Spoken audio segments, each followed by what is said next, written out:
evening, everyone. So, today, whatever I'm going to share, this is something which is very close to me, something which only my closest people knows about. And this is for the very first time that I'm letting it out publicly. So, it dates back to the year 2011 when life was good. I was a kid. So, I'm single child of my parent, a very pampered one. But that year, my life went upside down with a blink of eye. The same year, I lost both my parents, my father to cardiac arrest and my mother to cancer. She was a true fighter. I think I've got it from my mama and my father too. I was in 11th standard, the most crucial phase for a student.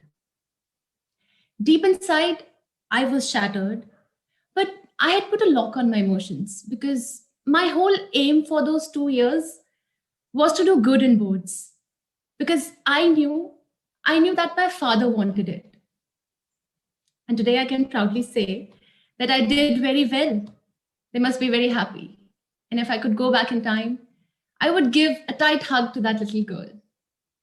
I shined. I moved to college for my graduation. So when my life was getting back to normal pace, another thing happened. In the year 2013, I went into depression. I still don't know the exact reason why it happened. But one thing which I know for sure is that there was a very strong fear. The fear that I lose my own people to death. And this is something which I wasn't able to share with anyone because I cannot go and say it on someone's face that, I'm afraid that you'll die.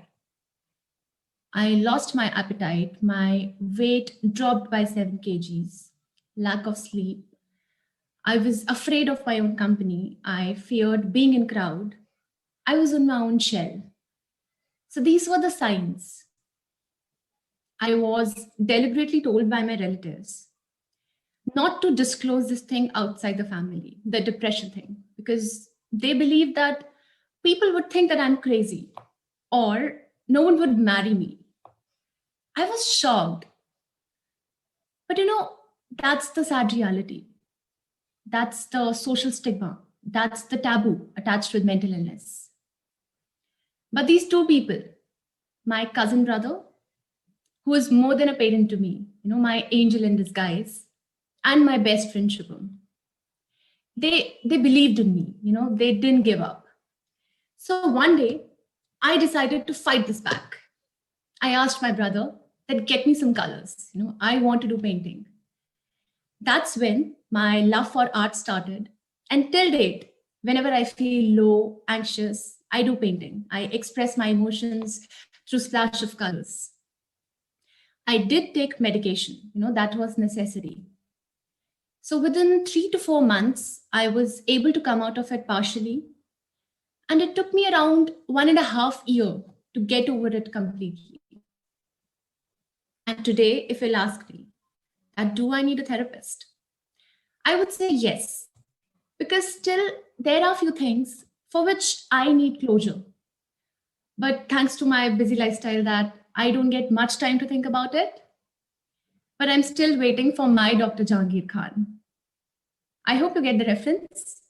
Dear Zindagi, Shah Rukh Khan. That's my favorite movie. So talking about stigma, I would like to quote something by Kevin Breel. That unfortunately, we live in a world where if you'll break your arm, people would run to sign your cast. But if you'll tell them that you're depressed, go other way.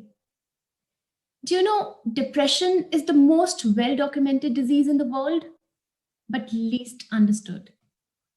And this needs to change. This change not only begins from me, it begins from you, from everybody. We want a world where we embrace each other, where we are not conditioned to be happy always, where we are taught that it's okay, it's okay to be sad, low, anxious, depressed, where we learn not to ignore but to accept. Accept ourselves, accept that today's situation is not good, but it would be fine. After all, we are humans. We get hurt, we cry, we bleed.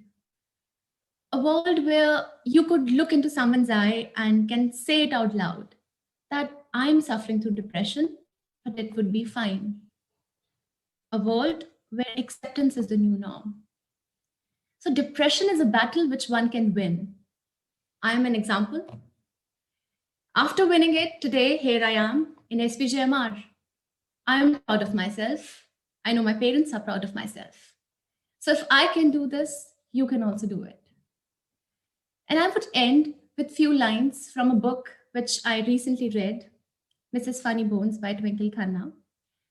So she says that life is just like flying a kite. Sometimes you have to leave it loose, and sometimes you have to hold it tight. Sometimes your kite will flow effortlessly, and sometimes you won't be able to control it. Even when you're struggling to keep it afloat and the string is cutting into your fingers, don't let go. Thank you so much.